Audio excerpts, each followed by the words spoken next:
Kā noritēja gatavošanās jaunajai pludmales volejbola sezonai? Nu, ļoti labi. Nu, kā sezona beidzās neierasti vēl. Parasti sezona beidzās septembrī vai oktobrī. Pagājušajā gadā beidzās decembra vidū. Līdz ar to atpūta sanāca pavisam maz, tikai mēnesis. Un no janvāra vidū sākam jau strādāt pie fiziskās sagatavotības. Un no 1. februāra devāmies abi kopā ar treneri uz Ēģipti, uz Hurgadu. Kā Ēģiptē? Ēģiptē Intensīvi? Diezgan intensīvi, jā, bija 3 treniņu dienā. 15 nedēļā kopā sanāk. Jā, 15 treniņu nedēļā, tā kā bija diezgan smagi. Bet, nu, kas mums patīk, tas ir laiks vienmēr ir, kā šodien, saulīt spīd, plus 20 līdz 30 grādiem, tā kā mums tur patīk, un tur ir tāda apstākļi, ka mēs varam tikai nodoties treniņiem. Nav nekāda blakus faktora, kas varētu traucēt, piemēram, kā Rīgā varētu būt. Mēs Rīgā 3 treniņus nevarētu gribot uztaisīt, jo uzreiz ir draugi darīšanas un nesanāk. Tur mēs esam apmēram tā kā es nezinu, armijā, jā, ka mums ir savs režīms. Tur, piemēram, mēs dzīvojam pludmalē. Mums ir māja tieši pie pludmalē. 100 metru. Tur uz treniņiem, ja šeit jābrauc kaut kur, vai tur uz treniņu zāli jābrauc. Tur 2 minūtes ar mašīnu līdz treniņu zālē un dzīvojam pludmalē. Dzīvot pludmalē izklausās vairāk pēc atvaļinājuma. Nu, nē, mums vienkārši, kā jau amerikāns tāds olimpiskais čempions, to drošais pateica vienā intervijā, ka jūsu office ir tur biznesa centrā, mans office ir pludmalē. Ar to mūsu office ir. Foršības. Jā. Nu, par gaidāmo sezonu. Kādi ir gaidāmās sezonas plāni? Jaunās.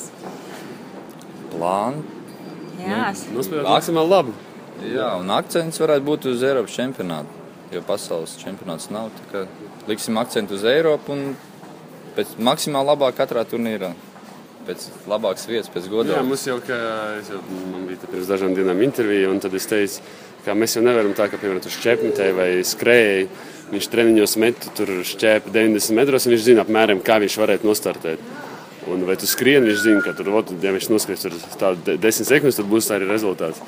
Mums ir sporta spēle, un ļoti daudz ir atkarīgs no pretinieka. Cik labi pretinieks nospēlēs un cik viņi ir labā formā. Mēs varam būt ļoti labā formā, bet pretinieks tur pēkšņi kaut kāds brīnums parāda, vai tur vēl kaut kas notiek, nu, un tad grūti kaut ko prognozēt. Bet mēģināsim katrā spēlē nospēlēt maksimāli labi, un tad jau redzēsim. Tad jau būs arī rezultāts. Kā pludmales volejbolā tos pretiniekus pirms tam iztaustīt var, vai jūs tik tagad sāksies, un tad jūs arī skatīsieties un vērtēsiet, kas ir kas? Nu, pirmā turnīrā būs diezgan grūti, jo kāda komanda būs labi pastrādājusi, noteikti kaut kāds brīnums parādīs. Ir dažas jaunas komandas, Brazīļi ir sadalījušies.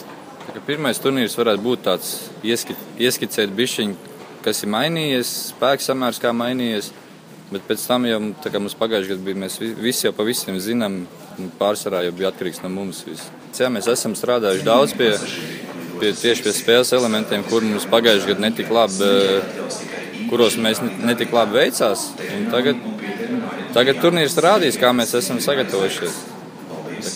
Prognozes tagad izteikt grūti. Turnīrs uzreiz parādīs, ko mēs varam un ko nē. Piebilst? Es domāju, jā, tas jau komandas viss tas paši brauc no viena turnīra uz otru, un mēs jau vien par otru komandām jau esam zinām jau praktiski visu. Un vienkārši es domāju, jā, tagad tie pirmie 3 turnīri, tad ļoti sanāk 3 turnīri, tad 2 nedēļu pauze, tad vēl viens pārbauda turnīrs, un tad Eiropas čempions. Un ļoti labi, no vienas puses sanāk 3 turnīrā pasiesimies, pie kā vēl var piesarādāt, ko pielikt, tad 2 nedēļas var pastrādāt pie tiem elementiem.